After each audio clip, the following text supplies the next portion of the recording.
para sa ating kalusugan, lalo sa digestion, sapagkat pag tayo kakain itong dahon ng kangkong at dahon ng kamote, hindi tayo magiging constipated. At para lumago yung dahon ng itong kangkong at itong kamote, nilagyan na natin ng mismong bulate dito sa alagaan. Diyan na sila gagawa ng kanilang casting.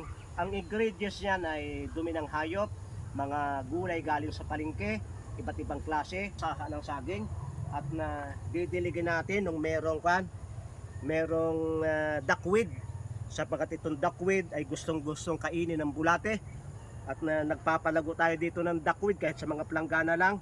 Kaya ito ay ating ilalagay, didiligin natin ng kaunti para sila ay mamasa-masa.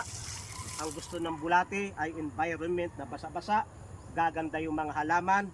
Dahilan dito ay yung marireduce tayo ng pagtatapon ng mga basura, uunti ang gastos ng munisipyo, at nakatulong pa sa atin para lumusog ang ating mga halaman.